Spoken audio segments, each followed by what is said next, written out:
নিষিদ্ধই থাকছে আওয়ামী লীগের কার্যক্রম। অনলাইন প্রচারণায় নিষেধাজ্ঞা, না মানলে 14 বছর পর্যন্ত শাস্তির বিধান। সন্ত্রাস বিরোধী আইনের সংশোধনী বিল পাস।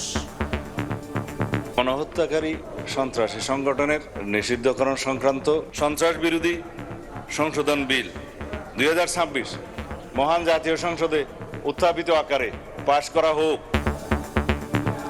জুলাই যোদ্ধাদের সুরক্ষা ও দায় মুক্তি দিল জাতীয় সংসদ। যারা এই প্রস্তাবের পক্ষে আছেন তারা হ্যাঁ বলুন, যারা এই প্রস্তাবের বিপক্ষে আছেন তারা না বলুন। আমার মনে হয় হ্যাঁ জয়যুক্ত হয়েছে, হ্যাঁ জয়যুক্ত হয়েছে, হ্যাঁ জয়যুক্ত হয়েছে। দেখছিলেন প্রধান শিরোনাম। রাতের সময়ের সঙ্গে আছে আমি সাইফুল রুদ্র। এবার অন্যান্য শীর্ষ সংবাদ। হাদির খুনিদের ফেরত দেবে দিল্লি। শেখ হাসিনাকেও হস্তান্তরের অনুরোধ ঢাকার। খলিলুর জয়শঙ্কর বৈঠক। দ্রুতই বাংলাদেশিদের জন্য ভারতীয় ভিসা সহজ করার আশ্বাস। হামের উপসর্গ নিয়ে 24 ঘন্টায় আরও 10 শিশুর মৃত্যু। আক্রান্ত প্রায় 1,500। হাসপাতালেই বেড়ে চলেছে রোগীর চাপ। 2 সপ্তাহ এগিয়ে সারা দেশে টিকাদান শুরু 20 এপ্রিল। তুচ্ছ ঘটনায় ঢাকা মেডিকেলের চিকিৎসকদের সঙ্গে ঢাবি শিক্ষার্থীদের সংঘর্ষ। থমথমে পুরো এলাকা। জরুরি বিভাগে সেবাদান বন্ধ, রোগীদের দুর্ভোগ। রাজধানীতে পেনগান আতঙ্ক। পুরান ঢাকায় যুবদল কর্মীকে গুলির ঘটনায় গ্রেফতার 2। ব্যবহৃত কলম আকৃতির অস্ত্র উদ্ধার। উৎসের খোঁজে গোয়েন্দা পুলিশ। এবং 2 সপ্তাহের যুদ্ধবিরতিতে ইরান যুক্তরাষ্ট্র। 2 পক্ষের বিজয় দাবি, তেহরানে উল্লাস। খুলল হরমুজ প্রণালী। বিশ্ববাজারে কমল তেলের দাম।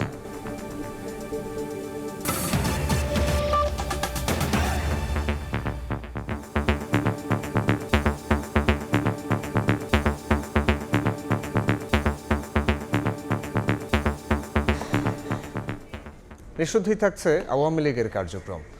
সংসদে পাশ হয়েছে সন্ত্রাস বিরোধী সংশোধন বিল। এর আওতায় অনলাইন অফলাইনে প্রচারণায়ও থাকছে নিষেধাজ্ঞা। বিচার করা যাবে নেতাকর্মীদেরও। রাখা হয়েছে 4 থেকে 14 বছর পর্যন্ত শাস্তির বিধান। এদিকে জুলাই যোদ্ধাদের সুরক্ষা ও দায় মুক্তি দিয়ে সর্বসম্মতিক্রমে বিল পাশ হয়েছে জাতীয় সংসদে। জুলাই অভ্যুত্থানে ব্যাপক হত্যা ও হত্যাকাণ্ড উস্কে দেওয়ার অভিযোগে 2025 সালের 11 মে সন্ত্রাস বিরোধী অধ্যাদেশ জারি করে আওয়ামী লীগ ও দলটির সব সহযোগী ও অঙ্গ সংগঠনের কার্যক্রম নিষিদ্ধ করে অন্তর্বর্তী সরকার। একই আইনে 2024 সালের অক্টোবরে নিষিদ্ধ করা হয় ছাত্রলীগকে। এই অধ্যাদেশের বলে 2009 সালে সন্ত্রাস বিরোধী আইনের 18 এবং 20 ধারা সংশোধন করে এই সিদ্ধান্ত নেওয়া হয়। সন্ত্রাস বিরোধী আইন বুধবার সংসদের প্রথম অধিবেশনের 81তম দিনে সন্ত্রাস বিরোধী সংশোধন বিল 2026 উত্থাপন করেন স্বরাষ্ট্রমন্ত্রী সালাউদ্দিন আহমদ। এ সময় এই বিলকে সেন্সিটিভ উল্লেখ করে আলোচনার জন্য সময় চান বিরোধী দলীয় নেতা। তবে স্পিকার জানান, আপত্তির সময় পার হয় তার সম্ভব নয়। 3-4 মিনিট আগে হাতে পেয়েছি, তো এটা পুরো পড়তে পারি নাই, যেহেতু আইনটা অবশ্যই একটা সেন্সিটিভ আইন। এ সময় স্বরাষ্ট্রমন্ত্রী জানান, জামায়াত ও এনসিপির দাবির মুখে এই অধ্যাদেশ জারি করেছিল অন্তর্বর্তী সরকার। এটি তারই বিল।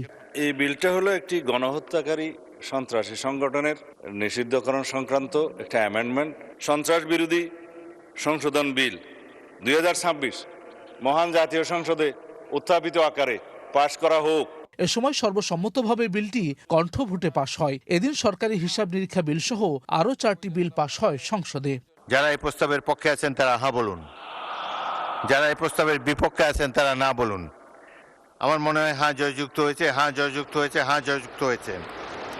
অতএব সংসদে উত্থাপিত আকারে সন্ত্রাস বিরোধী সংশোধন বিল 2026 সর্বসম্মতিক্রমে পাশ হলো। এদিন বিকেলে 3:30টায় আবারও শুরু হয় অধিবেশন। এ সময় জুলাই গণ অভ্যুত্থানে অংশগ্রহণকারীদের সুরক্ষা ও দায় নির্ধারণের লক্ষ্যে প্রণীত জুলাই গণ অভ্যুত্থান সুরক্ষা ও দায় নির্ধারণ বিল 2026 সংসদে পাশ হয়। জুলাই গণ অভ্যুত্থানে অংশগ্রহণকারীদের সুরক্ষা ও দায় নির্ধারণের লক্ষ্যে আনিত একটি বিল জুলাই গণ অভ্যুত্থান সুরক্ষা ও দায় নির্ধারণ বিল 2026 মহান সংসদ উত্থাপনের জন্য অনুমতি প্রার্থনা করছি। এই ইনডেমনিটিটা জাতীয় মানবাধিকার কমিশনের উপরে নির্ভর করবে। এবার এই জাতীয় মানবাধিকার কমিশনের যে অধ্যাদেশ, সেটা কিন্তু ইতিমধ্যে ল্যাপস করে দেওয়ার প্রস্তাব দেওয়া হয়েছে। পরে জাতির পিতার পরিবারের নিরাপত্তা রহিতকরণ বিল কণ্ঠভোটে পাশ হয়। হাসান ওয়ালি, সময় সংবাদ, ঢাকা। এরই আলোচনার জন্য স্টুডিওতে আছেন সহকর্মী ফারুক ভূঁইয়া রবিন। যাচ্ছি তার কাছে। রবিন, আপনাকে স্বাগত জানাই। রুদ্র, আমরা একটি প্রতিবেদন দেখলাম, সেই সঙ্গে আপনিও জানেন যে আওয়ামী লীগের কার্যক্রম নিষিদ্ধ থাকবে এবং সন্ত্রাস বিরোধী আইনের সংশোধনী এসেছে, পাশাপাশি সেখানে 4 থেকে 14 বছর পর্যন্ত সাজার বিধান রাখা হয়েছে। তো যে বিষয়গুলো আরও আছে সেগুলো একটু আপনার কাছে জানতে চাইব। শুরুতেই আমরা জানবো যে আওয়ামী লীগের কার্যক্রম নিষিদ্ধের যে প্রক্রিয়া অন্তর্বর্তী সরকারের সময় ছিল সেটি এখনও বহাল আছে। রবিন। রুদ্র, শুরুতে যদি জানাতে চাই যে এই দাবিটি উঠেছিল অন্তর্বর্তী সরকারের সময়, মানে সমমানা কিছু রাজনৈতিক দল ও তাদের সমর্থকদের আন্দোলনের পরিপ্রেক্ষিতে কিন্তু সন্ত্রাস বিরোধী আইনে সেখানে অন্তর্বর্তী সরকার এই মানে সংশোধনীটি এনেছিল এবং তার পরবর্তীতে একটি প্রজ্ঞাপনের মাধ্যমে কিন্তু যে আওয়ামী লীগের যে কার্যক্রম সেটি নিষিদ্ধ করা হয়। সন্ত্রাস বিরোধী আইন সেখানে কিন্তু মানে কোনো সংগঠন নিষিদ্ধের বা কোনো সত্তা নিষিদ্ধের মানে বিধান ছিল, কিন্তু যে কার্যক্রম নিষিদ্ধের বিধান সেটি কিন্তু এর আগে ছিল না, যেটি অন্তর্বর্তী সরকারের সময় সংশোধিত অধ্যাদেশে সেটি নিয়ে আসা হয়। সেটি কিন্তু আজকে মানে জাতীয় সংসদে সেই বিলটি পাশ করা হয়েছে এবং সেখানে কিন্তু একই সঙ্গে শাস্তির বিধানও রাখা হয়েছে। তো সেই যে মানে সন্ত্রাস বিরোধী আইনের যে সংশোধনীটি সেটি আজকে জাতীয় সংসদে অনুমোদন হওয়ায় এর ফলে কিন্তু যে আওয়ামী লীগের যে কার্যক্রম সেটি কিন্তু যে নিষিদ্ধ অর্থাৎ যে বহাল সেটি কিন্তু যে থাকছে এবং এই আইনের মধ্যে কিছু কিছু জায়গায় মানে আপনার কি বলে সেই মানে কার্যক্রমগুলো অর্থাৎ যে আইনগুলো রয়েছে, বিভিন্ন ধারা রয়েছে, সেই ধারাগুলো অমান্য করলে আসলে কি শাস্তি হবে সেই ধরনের বিধানও কিন্তু এই যে মানে নতুন করে আসলে যে মানে এই সরকারের আমলে সেটি মানে সংযুক্ত করা হয়েছে, যেটি আসলে অন্তর্বর্তী সরকার যখন সংশোধনী এনেছিল সেখানে কিন্তু ছিল না। সেখানে বিভিন্ন মানে ধারাগুলো যদি অমান্য করা হয় তাহলে 4 থেকে 14 বছরের পর্যন্ত শাস্তির বিধান রাখা হয়েছে এবং একই সঙ্গে কেবলমাত্র কিন্তু যে কার্যক্রমের উপরে নিষেধাজ্ঞা নয়, বরং অনলাইনেও যদি কোনো সেই ধরনের মানে প্রচারণা বা কার্যক্রম চালানো হয় সেটিও কিন্তু যে শাস্তির আওতায় আনা হবে, সেটি কিন্তু যে মানে আজকের যে আইন পাশ হলো সেখানে কিন্তু রাখা হয়েছে। আওয়ামী লীগ এবং অঙ্গ সংগঠন যারা আছে তার সবার আছে। আমরা একটু আজকের আলোচিত বিল যে বিলগুলো পাশ হয়েছে সেগুলো সম্পর্কে একটু জানাবেন। আপনাকে যদি জানাতে চাই, আজকে মোট 13টি বিল সংসদে পাশ হয়েছে, যেটি অন্তর্বর্তীকালীন সরকারের সময় যে অধ্যাদেশ আকারে পাশ হয়েছে। আপনারা জানেন যে যে কোনো অধ্যাদেশ সেটি কিন্তু যে পরবর্তীতে সংসদ অধিবেশনের প্রথম 30 দিনের মধ্যে কিন্তু সেটিকে অনুমোদন করতে হয়। তো সেই জায়গায় যদি আপনাদেরকে মানে আলোচিত কিছু মানে বিলের কথা যদি বলতে যাই, আজকে এর মধ্যে ছিল যে জুলাই অভ্যুত্থান সুরক্ষা ও দায় নির্ধারণ আইন, সেটিকে পাশ করা হয়েছিল। অন্যদিকে জাতির পিতার পরিবার সদস্যগণের নিরাপত্তা রহিতকরণ আইন, সেটিও কিন্তু মানে জাতীয় সংসদে আজকে পাশ করা হয়েছে। অর্থাৎ 2009 সালে যে আইনটি করা হয়েছিল সেটি কিন্তু অন্তর্বর্তী সরকার যেটি রহিত করেছিল সেটি কিন্তু আজকে মানে জাতীয় সংসদে অনুমোদন দেওয়া হয়েছিল। এর বাইরেও কিন্তু যে 13টি মানে বিল মানে আজকে জাতীয় সংসদে পাশ হয়েছে সেগুলো যদি একটু আগে বলছিলাম যে সন্ত্রাস বিরোধী সংশোধন আইন, একই সঙ্গে সরকারি হিসাব নিরীক্ষা আইন মানে পাশ হয়েছে এবং একই সঙ্গে যদি বলতে যাই যে এসএসএফ সংশোধন আইন, এইগুলো সহ মোট 13টি আইন কিন্তু আজকে জাতীয় সংসদে পাশ হয়েছে। মানে রুদ্র, বিসিবিতে পরিবারকরণ হচ্ছে এমন অভিযোগ করেছেন বিরোধী দলীয় নেতাকর্মীরা। সেই সঙ্গে তারা আরও অভিযোগ করেছেন যে অভিযোগগুলো এনেছেন সেই অভিযোগগুলো প্রধানমন্ত্রী নাকচ করেছেন, যে এই ধরনের স্বরাষ্ট্রমন্ত্রী নাকচ করেছেন। হ্যাঁ, যদি একটু আপনাকে বলতে চাই, আমরা যেটি দেখছিলাম যে মানে গতকাল যখন মানে ক্রিকেট বোর্ডে একটি বড় ধরনের পরিবর্তন আসলো, আমিনুল ইসলাম বুলবুলের নেতৃত্বাধীন বোর্ডকে মানে ভেঙে দেওয়া হয়েছে, তারপরে কিন্তু যে তামিম ইকবালের নেতৃত্বে একটি অ্যাডহক কমিটি করা হয়েছে।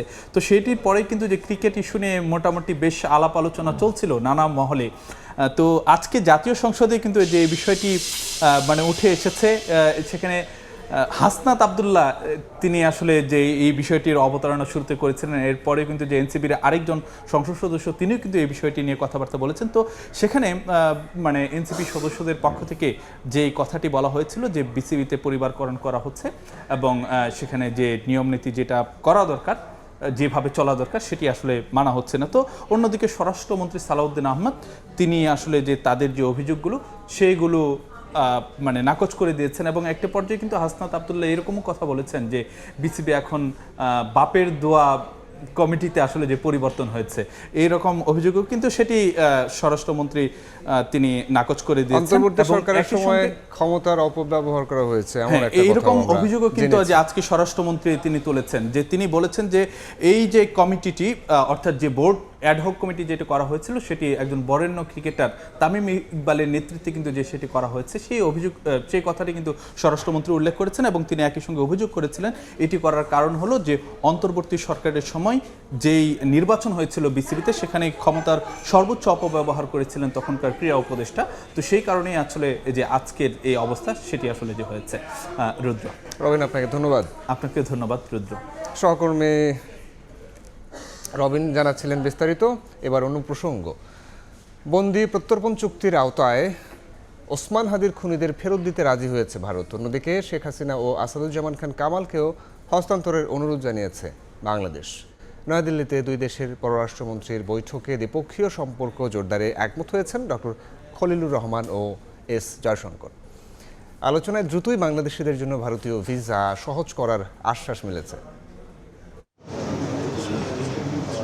বিএনপি সরকার ক্ষমতায় আসার পর ভারতে উচ্চ পর্যায়ে প্রথম সফরে পররাষ্ট্রমন্ত্রী ডক্টর খলিলুর রহমান। বুধবার দুপুরে নয়াদিল্লির হায়দ্রাবাদ হাউসে তাকে স্বাগত জানান দেশটির পররাষ্ট্রমন্ত্রী ডক্টর সুব্রামানিয়াম জয়শঙ্কর।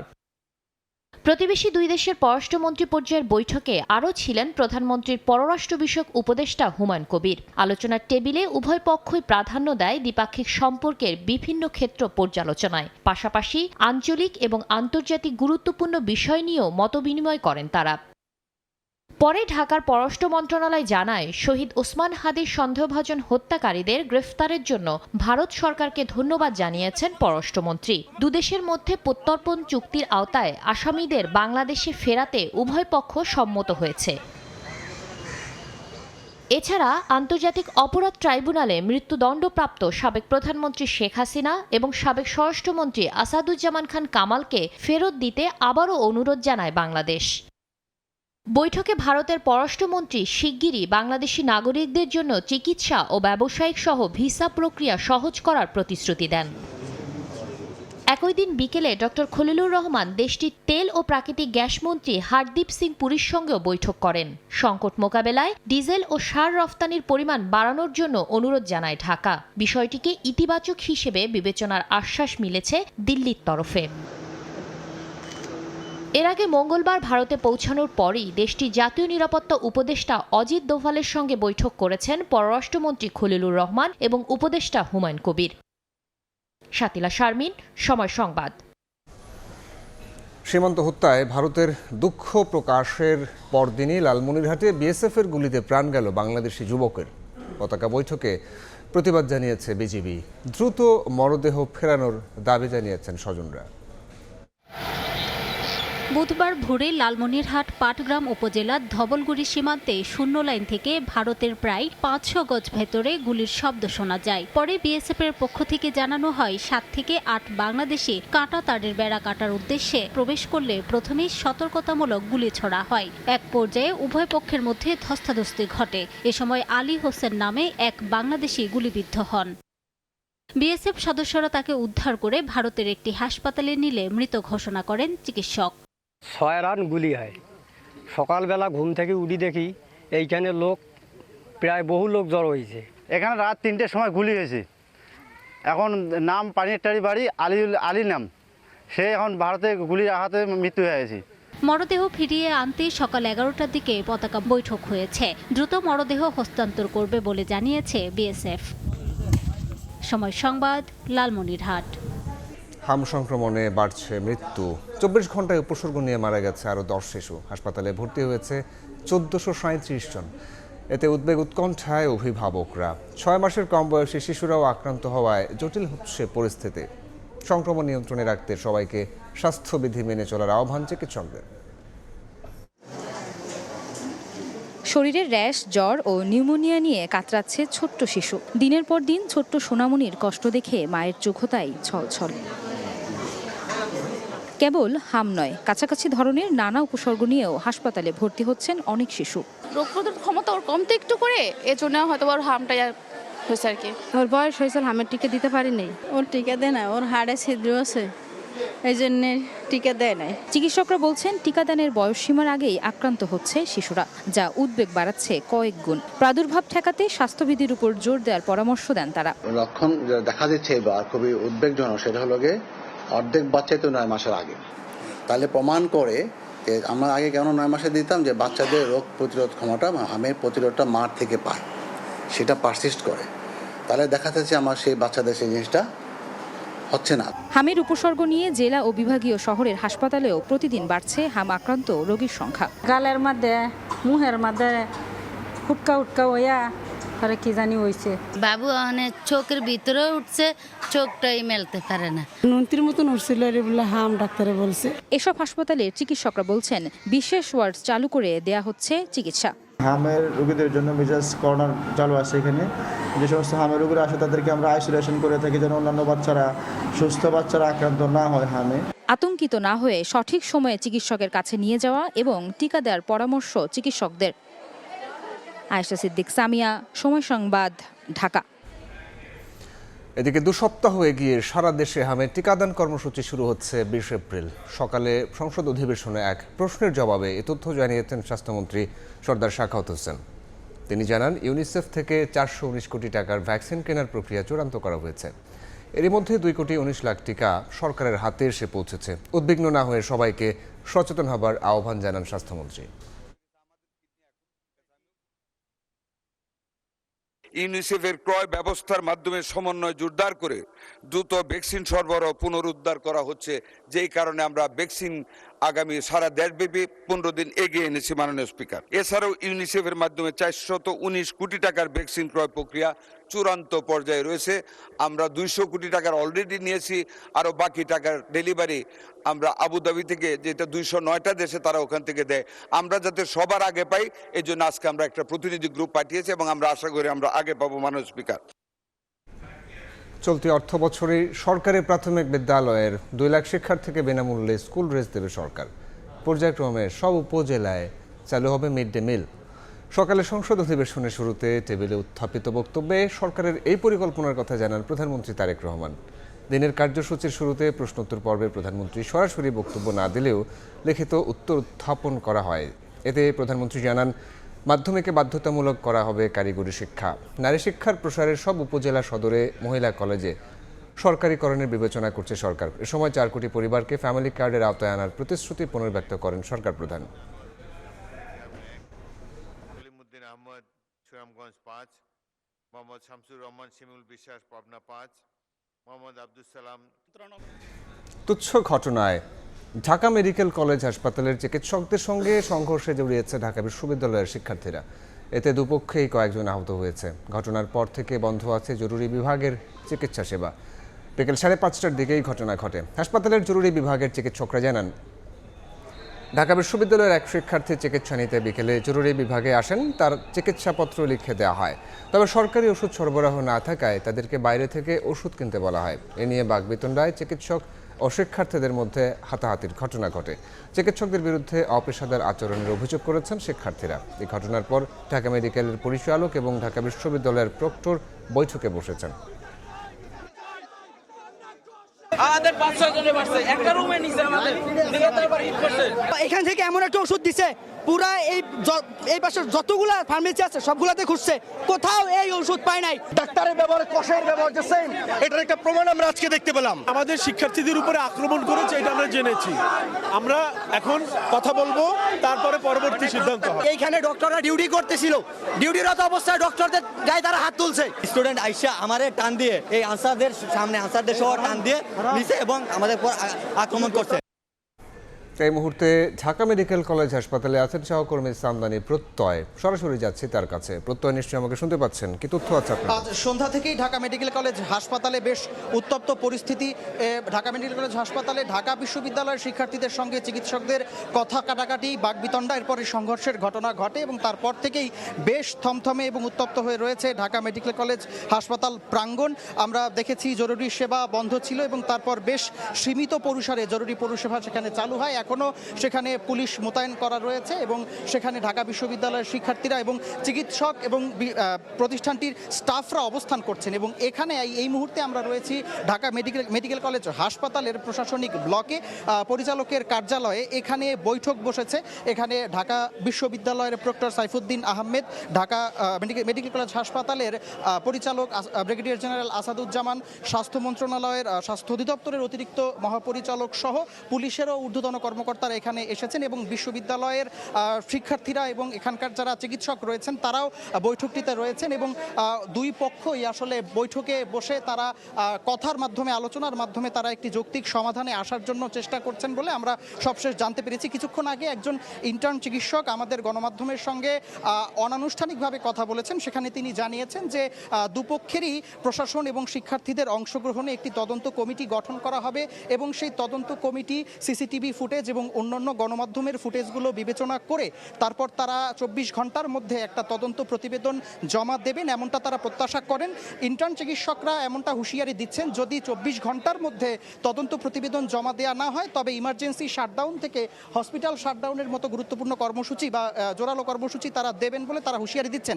অন্যদিকে ঢাকা বিশ্ববিদ্যালয়ের শিক্ষার্থীরা আমাদেরকে অভিযোগ জানিয়েছিলেন যে তাদের অমর একুশে হলের একজন শিক্ষার্থী এখানে চিকিৎসা নিতে আসার পর তাকে যে ওষুধটি বা যে মেডিসিনটি প্রেসক্রাইব করা হয়েছিল সেই মেডিসিনটি তিনি এখানে না পাওয়ার পর তিনি সেই ওষুধটি যখন বদলে দিতে বলেন সেটি নিয়ে এখানকার কর্তব্যরত চিকিৎসকদের সঙ্গে কিছুটা কথা কাটাকাটি হয়েছে এবং সেই ঘটনার পর থেকেই কিন্তু এখানে বেশ উত্তপ্ত পরিস্থিতি এবং এই মুহূর্তে বৈঠক চলছে।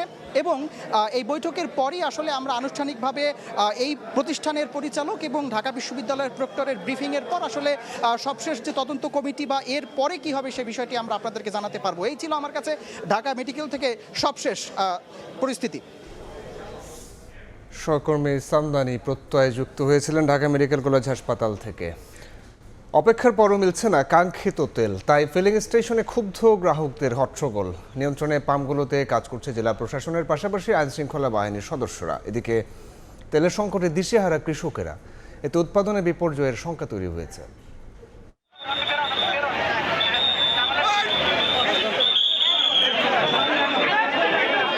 জ্বালানি তেল পেতে গ্রাহকদের হট্টগোল।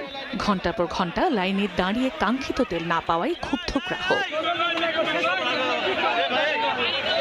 জামালপুরে তেলের জন্য ভোর থেকে পাম্পগুলোতে কৃষক ও মোটরসাইকেল চালকদের দীর্ঘ লাইন। তারপরও পর্যাপ্ত জ্বালানি তেল না পাওয়ায় দেওয়ানগঞ্জ উপজেলার কাঠারবিল এলাকায় ফিলিং স্টেশনে বিক্ষুব্ধ হয়ে ওঠেন গ্রাহকেরা। খবর পেয়ে পরিস্থিতি নিয়ন্ত্রণে উপস্থিত হন দেওয়ানগঞ্জ উপজেলার নির্বাহী কর্মকর্তা শাহ জহুরুল হোসেন।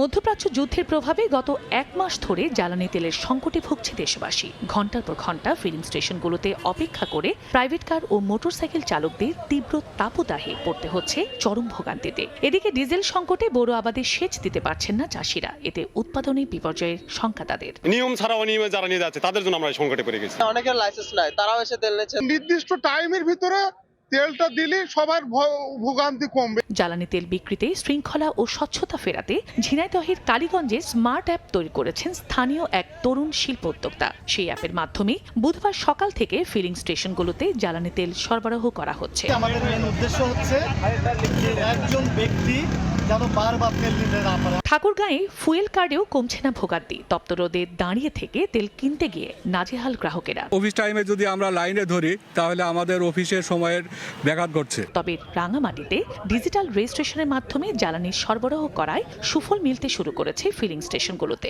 4-5টা লাইন, এখন শুধু একটা লাইন, এখন মোটামুটি হচ্ছে অনেক ভালো। অসাধু লোকজন তারা অন্য পাম্প থেকে তেল সংগ্রহ করে এখানে এসে পুনরায় যখন তেল সংগ্রহ করার জন্য স্লিপ গ্রহণ করতেছিল তখন আমরা আমাদের সফটওয়্যার আমরা ধরতে পেরেছি। এদিকে নাটোর শহরের স্টেশন বাজার এলাকায় পাম্পের তেলের সিরিয়াল নিয়ে সংঘর্ষের খবর পেয়ে পরিস্থিতি নিয়ন্ত্রণে ঘটনাস্থলে উপস্থিত হয় জেলা প্রশাসন। এই সংঘর্ষে আহত হয় 2 জন। চন্দ্র বিশ্বাস, ববি, সময় সংবাদ। শিক্ষামন্ত্রী জানিয়েছেন একদিন পর পর মেট্রোপলিটন শহরে অনলাইন অফলাইন ক্লাস নেওয়ার কথা ভাবছে সরকার। দুপুরে আন্তর্জাতিক মাতৃভাষা ইনস্টিটিউটে এক বৈঠক শেষে একথা বলেন আনোয়ার হোসেনুল হক মিলন। তিনি জানান আগামীকাল মন্ত্রিসভায় বৈঠকে এই বিষয়ে চূড়ান্ত সিদ্ধান্ত হবে। আমরা বলেছি একদিন অন্তর একদিন, এমনি আমরা পিছিয়ে গিয়েছি আমাদের সিলেবাস কারিকুলামে, সেই জন্য আমরা বলছিলাম 6 দিন আমরা ক্লাস করাবো। 6 দিনের মধ্যে আমি যদি শুরু করি স্যাটারডেতে অনলাইন, তাহলে তেমন রাস্তায় কনজাকশন হবে না। এই আমি বলছি 2-4টে স্কুলের কথা। সানডেতে অফলাইন, বাসায় থাকো। মানডেতে অনলাইন, টিউসডেতে বাসায়, ঠিক আছে, ওয়েডনেসডেতে স্কুলে, থার্সডেতে বাসায়। থার্সডে হেভি ট্রাফিক হয়, থার্সডেতে বাসায়। তাহলে আমরা কোন দিন আনলাম কোন দিন না আনলাম, 6 দিনের ক্লাস হলো, ছুটিও রইলো, এবং এটা আস্তে আস্তে টিউন আপ, আস্তে আস্তে অ্যাডজাস্ট হলো, এবং আমরা ফিউচার ওয়ার্ল্ডের দিকে যেতে থাকলাম। বিচার বিভাগের জন্য আলাদা সচিবালয় করতে হাইকোর্টের রায়ের বিরুদ্ধে আপিল করা হবে বলে জানিয়েছেন attorney general barrister Ruhul Kuddus Kajal. Supreme কোর্টে অ্যাটর্নি জেনারেলের কার্যালয়ে সাংবাদিকদের একথা বলেন তিনি। এ সময় অ্যাটর্নি জেনারেল বলেন, হাইকোর্টের রায়টি চূড়ান্ত মনে হয়নি, আপিল বিভাগে চূড়ান্ত নিষ্পত্তি হওয়ার পর সিদ্ধান্ত নেওয়া হবে। এর আগে মঙ্গলবার সুপ্রিম কোর্টের জন্য পৃথক স্বাধীন সচিবালয়ে 3 মাসের মধ্যে প্রতিষ্ঠা করতে নির্দেশ দিয়ে পূর্ণাঙ্গ রায় প্রকাশ করা হয়। অ্যাটর্নি জেনারেল আরও বলেন, সংবিধান সম্মতভাবে প্রতিষ্ঠান গড়ে তোলার জন্য এই সরকারের আন্তরিকতার বিকল্প নেই। এত বড় সাংবিধানিক বিষয় আপিল বিভাগের সম্মতিতেই হওয়া উচিত। 133টি অধ্যাদেশ অন্তর্বর্তী সরকারের সময় হয়েছে, যার আইনি প্রতিষ্ঠা পাবে সংসদে। বলেন, রাষ্ট্রের পক্ষে আইনি সেবা দেয়া অ্যাটর্নি অফিসের কাজ।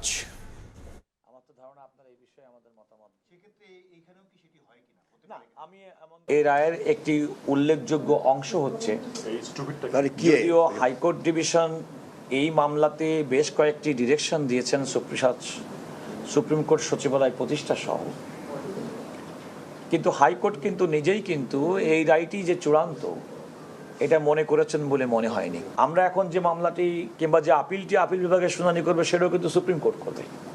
সুতরাং সুপ্রিম কোর্ট কিন্তু তার নিজস্ব বিষয় বিবেচনা করবে এবং ব্যাপারে তার সিদ্ধান্ত দিবেন।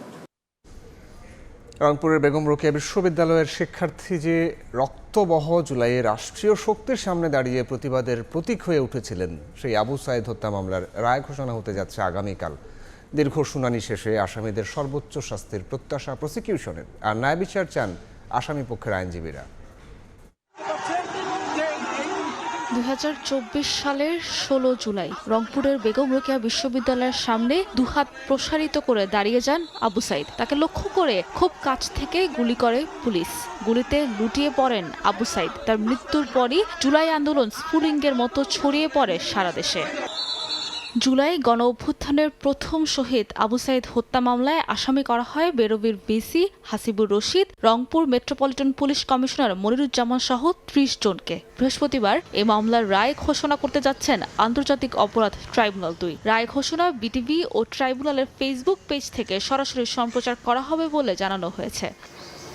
ছেলে হত্যায় জড়িতদের সর্বোচ্চ শাস্তির আশা আবু সাইদের পরিবার ও সহযোদ্ধাদের। 9 তারিখে এটার রায় হবে, তা আমরা আশা করি আমরা ন্যায় বিচার পাবো। আমার মনচিত্ত হিসেবে ওদের ঘেরে যেন ফাঁসি কাস্টমে চলে হয়। আমরা মনে করি পুলিশ এই ঘটনায় একেবারে সরাসরিভাবে জড়িত এবং তাদেরই সর্বোচ্চ বিচার আমরা কামনা করতেছি। চিফ প্রসিকিউটর বলছেন, আসামিদের বিরুদ্ধে অভিযোগ প্রমাণে সক্ষম হয়েছেন তারা। রায়ের পরও নতুন করে কারো বিরুদ্ধে সম্পৃক্ততার প্রমাণ পেলে আইনি ব্যবস্থা নেওয়া হবে বলেও জানান তিনি। এই কেসেও যদি কোনো আসামি ওরকম বিচারের সম্মুখীন না হয়, কিন্তু পরবর্তীকালে যদি আমাদের কন্টিনিউয়াস আরও তো ইনভেস্টিগেশনগুলো আছে, বা পার্টিকুলার এই ঘটনাতেও আমরা যদি দেখি যে কোনো আসামির সম্পৃক্ততা আছে বা পর্যাপ্ত সাক্ষ্য প্রমাণ যদি পাওয়া যায়, আমরা ফর্মাল চার্জ আবার তার বিরুদ্ধেও দাখিল করতে পারবো। 30 জন আসামির বিরুদ্ধে যার যে ভূমিকা সেই অনুযায়ী এভিডেন্স তাদের বিরুদ্ধে ট্রাইব্যুনালে হয়েছে, এবং আমরা এটা প্রত্যাশা করি যার যে অপরাধ যেটুকুন যারা করেছে সেই অনুযায়ী তারা শাস্তি পাওয়ার যোগ্য। আসামি পক্ষের দাবি, মামলা প্রমাণ করতে ব্যর্থ হয়েছে prosecution. Radiographic test, x-ray examination এবং অন্যান্য সায়েন্টিফিক টেস্টের মাধ্যমে যেটা করা কথা ছিল তা করেনি, ফলে এটা ক্লিয়ার যে তার দেহে গুলি বা কার্তুজের কোনো অনুপরিমাণ অস্তিত্ব নাই। এই গ্রাউন্ডসগুলো দিয়ে লিখিতভাবে উপস্থাপন করে আর্গুমেন্ট করেছি, তাই আমাদের প্রত্যাশা হলো এই 3 জন আসামি বেকসুর খালাস পাইবেন। আবু সাইদ হত্যা মামলায় 6 আসামি কারাগারে থাকলেও বেরোবির ভিসি হাসিবুর রশিদ সহ 24 জন আসামি পলাতক রয়েছেন। সাবিনা মজুমদার, সময় সংবাদ, ঢাকা।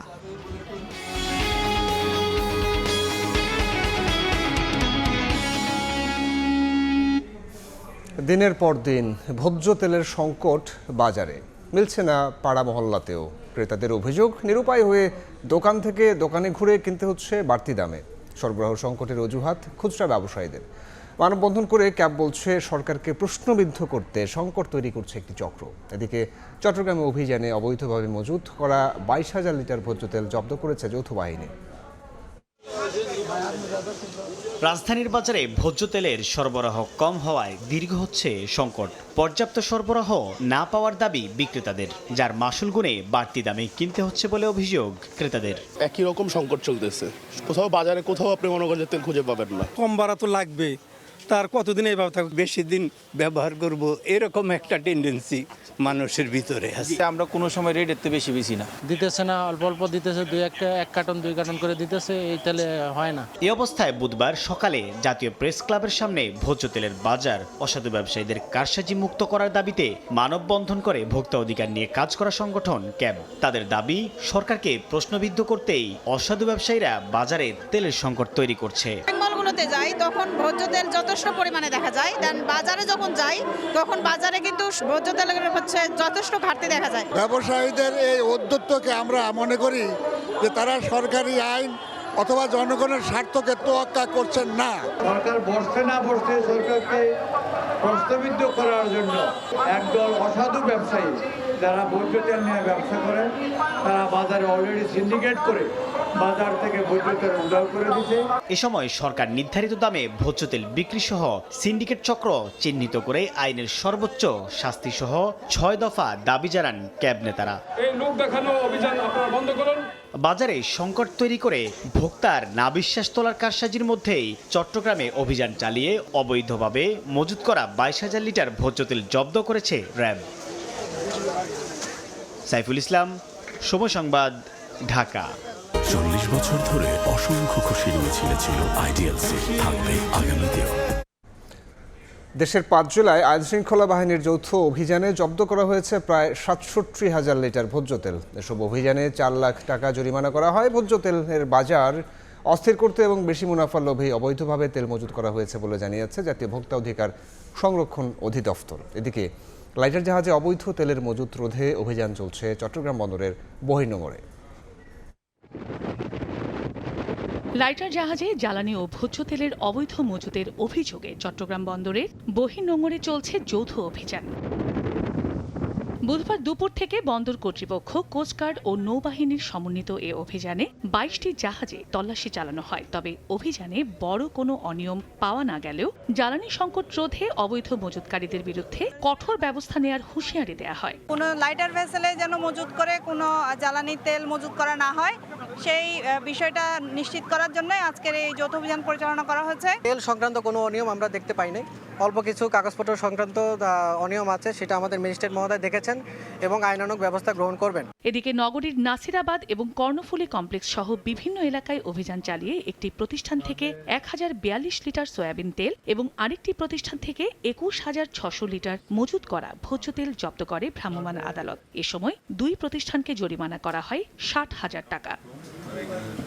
যশোরের নীলগঞ্জ এলাকায় একটি গোডাউনে অভিযান চালিয়ে 43,044 লিটার ভোজ্য তেল জব্দ করেছে ভ্রাম্যমাণ আদালত, যার আনুমানিক বাজার মূল্য প্রায় 91 লাখ টাকা। এ সময় প্রতিষ্ঠানের মালিককে নগদ 50,000 টাকা জরিমানা করা হয়। বিক্রি হচ্ছে কত সেটা কোনো সুনির্দিষ্টভাবে মূল্য তালিকা ছিল না। মূল্য তালিকা অবশ্যই সংরক্ষণ করতে হবে, কিন্তু ওনাদের কাছে এসে কোনো সংরক্ষণ অবস্থা পাওয়া যায়নি। নারায়ণগঞ্জের সোনারগাঁয়ে প্লাস্টিকের গ্যালনে মজুত করা 1200 লিটার ভোজ্য তেল জব্দ করেছে ভ্রাম্যমাণ আদালত। অনুমোদন ছাড়া অবৈধভাবে নিম্নমানের ভোজ্য তেল প্রক্রিয়াজাত ও বাজারজাতের অভিযোগে মেয়াজ ফুড প্রোডাক্টসকে 2 লাখ টাকা জরিমানা করা হয়। ভোজ্য তেল যখন বাজারজাত করবেন, আপনার একটা কোম্পানি থাকতে হবে, তার অনুমোদন থাকতে হবে। আমাদের যারা নিয়ন্ত্রণকারী প্রতিষ্ঠান আছেন যেমন বিএসটিআই সহ, এই জায়গায় কিন্তু আমার তার অনুমতিটা লাগবে। তার কিন্তু কোনো ধরনের অনুমতি নাই। অবৈধ তেল মজুতকারী এবং অবৈধ লেবেলিং এর বিরুদ্ধে আমাদের অপারেশন চলমান থাকবে। টাঙ্গাইল শহরের পার্ক বাজারে 2টি প্রতিষ্ঠানকে নকল সস এবং অতিরিক্ত মূল্যে ভোজ্য তেল বিক্রির অভিযোগে 55,000 টাকা জরিমানা করা হয়।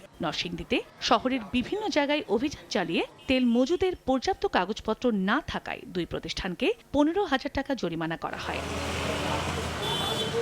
এদিকে অবৈধভাবে ডিজেল, মোবিল ও গ্যাস সিলিন্ডার মজুত করে চড়া দামে বিক্রির অভিযোগে বরিশালের গৌর নদীতে এক ব্যবসায়ীকে 20,000 টাকা জরিমানার পর দোকান সিলগালা করেছে ভ্রাম্যমাণ আদালত। এ সময় 300 লিটার ডিজেল, 200 লিটার মোবিল ও গ্যাস সিলিন্ডার জব্দ করা হয়। চন্দ্রা বিশ্বাস, ববি, সময় সংবাদ।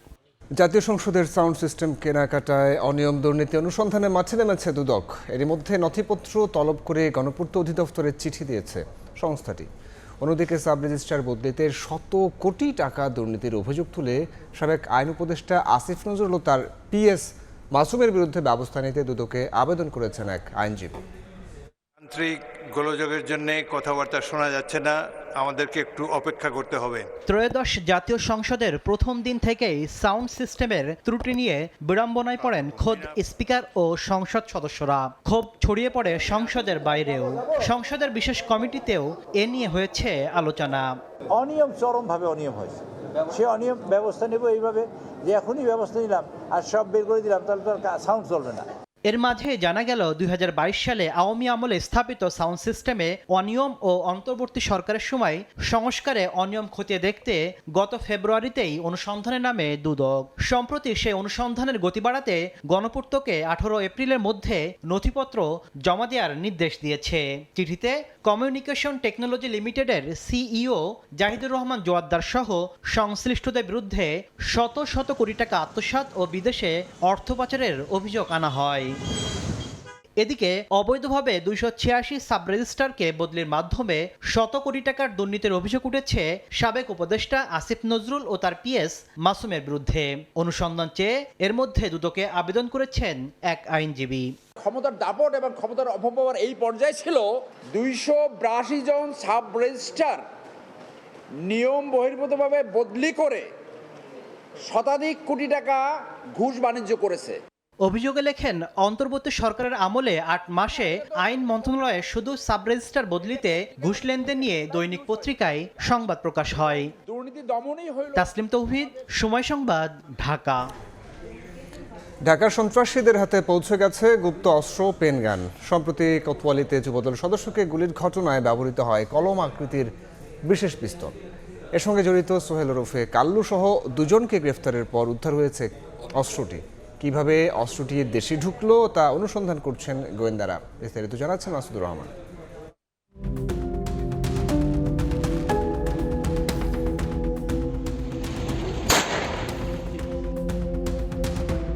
প্রাণঘাতী গুপ্ত অস্ত্র পেনগান।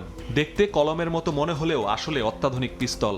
বিশেষ এই আগ্নেয়াস্ত্র পৌঁছে গেছে দেশের সন্ত্রাসীদের হাতে। বিশ্বের বিভিন্ন দেশে হাই প্রোফাইল টার্গেট কিলার ও সিক্রেট এজেন্টরা সবার চোখ ফাঁকি দিতে যেই গান ব্যবহার করে, সেই গান বাংলাদেশে কিভাবে আসলো এটি জানতে হলে আমাদের ফিরতে হবে গত 3 এপ্রিল।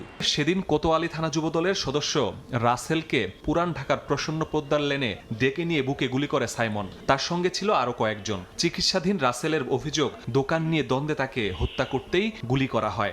নাজিম ভাই পক্ষে কথা বলছি দেখে মনে হয় কাজটা করছে সাইমন।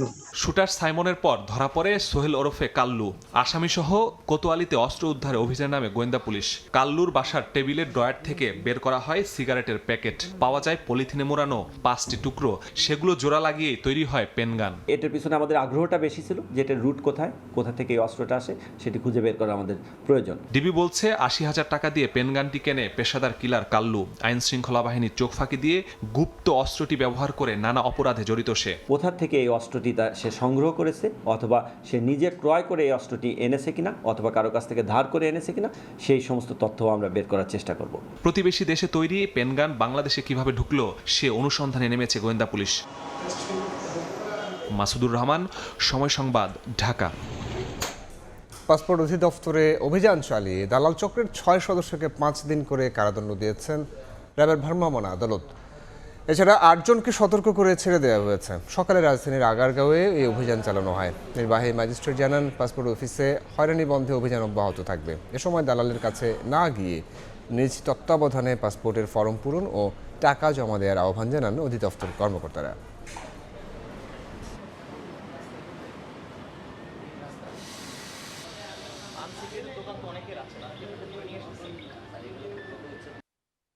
দেখছেন রাতের সময়। যুদ্ধবিরতিতে সম্মত হওয়ার পর ইরানের উপর থেকে সব ধরনের নিষেধাজ্ঞা তুলে নেওয়ার ইঙ্গিত দিয়েছেন মার্কিন প্রেসিডেন্ট ডোনাল্ড ট্রাম্প। তেহরান আর কখনো ইউরেনিয়াম সমৃদ্ধকরণ কর্মসূচি চালাবে না বলে দাবি করেছেন তিনি। আর চুক্তি ভঙ্গ করলে ভয়াবহ পরিণতির হুঁশিয়ারি দিয়েছে ইরানের বিপ্লবী গার্ড। এদিকে যুদ্ধবিরতির পর হরমুজ প্রণালী দিয়ে শুরু হয়েছে জাহাজ চলাচল। যুদ্ধে পাল্টাপাল্টি বিজয়ের দাবি করেছে ওয়াশিংটন, তেহরান।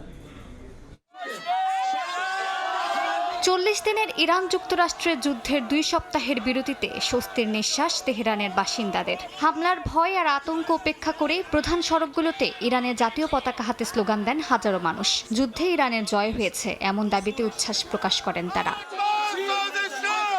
আগামী শুক্রবার ইসলামাবাদে ওয়াশিংটন তেহরান নতুন চুক্তি হলে ইরানের ওপর আরোপিত মার্কিন নিষেধাজ্ঞা ও শুল্ক স্থগিত করার ঘোষণা দিয়েছেন প্রেসিডেন্ট ট্রাম্প। সামাজিক মাধ্যমে তিনি জানান, ইরানকে আর ইউরেনিয়াম সমৃদ্ধ করতে দেবে না মার্কিন প্রশাসন। মাটির গভীরে থাকা সব পারমাণবিক বর্জ্য ও উপাদান সরিয়ে ফেলার প্রক্রিয়ায় ইরানকে যুক্তরাষ্ট্র সহায়তা করবে বলেও জানান ট্রাম্প। ইরান যুদ্ধবিরতির জন্য ভিক্ষা চেয়েছে বলে দাবি করেছেন মার্কিন সমরমন্ত্রী পিট হেগসেথ। বলেন, 40 দিনের এই যুদ্ধে ইরানে যুক্তরাষ্ট্র তাদের সব লক্ষ্য অর্জন করেছে। অপারেশন এপিক ফিউরি ছিল যুদ্ধক্ষেত্রে একটি ঐতিহাসিক এবং সর্বাত্মক বিজয়। এটি ছিল প্রকৃত অর্থেই বড় ধরনের সামরিক বিজয়। এপিক ফিউরি ইরানের সামরিক সক্ষমতাকে ধ্বংস করে দিয়েছে। একই সঙ্গে ইরান ও যুক্তরাষ্ট্রের মধ্যকার 15 দিনের যুদ্ধবিরতিকে শান্তির একটি ভঙ্গুর উদ্যোগ হিসেবে আখ্যা দিয়েছেন যুক্তরাষ্ট্রের ভাইস প্রেসিডেন্ট জেডি ভ্যান্স। দীর্ঘমেয়াদে সংকট সমাধানে তিনি ইরানকে সৎ উদ্দেশ্যে আলোচনার আহ্বান জানিয়েছেন। যুক্তরাষ্ট্র ইসরায়েল শর্ত ভঙ্গ করলে কঠিন পরিণতির হুঁশিয়ারি দিয়েছে ইরানের বিপ্লবী গার্ড বাহিনী। যুদ্ধবিরতি চুক্তি সত্ত্বেও যুক্তরাষ্ট্রের দেয়া প্রতিশ্রুতির আস্থা না থাকায় বন্দুকের ট্রিগারে হাত রাখার কথা জানান দিয়েছে ইরানি সামরিক বাহিনী। মালিহা সুহুরওয়ার্দী, সময় সংবাদ। দেখছেন রাতের সময়। বিসিবির অ্যাডহক কমিটির দ্বিতীয় সভায় স্ট্যান্ডিং কমিটির দায়িত্ব বন্টন করা হয়েছে। বাড়ানো হয়েছে নারী ও পুরুষ ক্রিকেটারদের বেতন। ক্লাবগুলোর সঙ্গে বসে দ্রুত দলবদলের দিনক্ষণ ও খেলা শুরু করতে চান সভাপতি তামিম ইকবাল। সভায় এসেছে আরও কিছু গুরুত্বপূর্ণ সিদ্ধান্ত। বিদ্যুৎ সাশ্রয়ে নিউজিল্যান্ড সিরিজের সময় আনা হবে পরিবর্তন। যতটুকু সম্ভব দিনের আলোতে ম্যাচ আয়োজন করতে চায় বিসিবি। ক্রিকেট অপারেশনে আমরা কাউকে এখন নিয়োগ দিব না। Tamim Iqbal, which is me, will handle working committee and facilities. Fahim Sina will look after GD, which is game development and BPL. Rafiqul Islam Babu will be grounds. Tanzil Chaudhary will be age group. Women ক্রিকেটাররা আছেন। T20 ম্যাচের জন্য যেটা এখন পাবেন হলো 10,000 টাকা করে। ওয়ান ডে ম্যাচের জন্য তারা পাবেন 15,000 টাকা করে। Longer version 2 day, 3 day, 4 day এটার জন্য ওনারা পাবেন 20,000 টাকা করে। মেন্সের A category from now they will receive 65,000, B category they will receive 50,000। নিউজিল্যান্ডের ম্যাচের টাইমিং আমরা চেঞ্জ করছি। সো আমরা যতটুকু পারবো মিনিমাম আন্ডার লাইটে খেলার চেষ্টা করব। এই ছিল রাতের সময়ে। এরপর দেখবেন সম্পাদকীয়। সঙ্গে থাকুন সময়ের।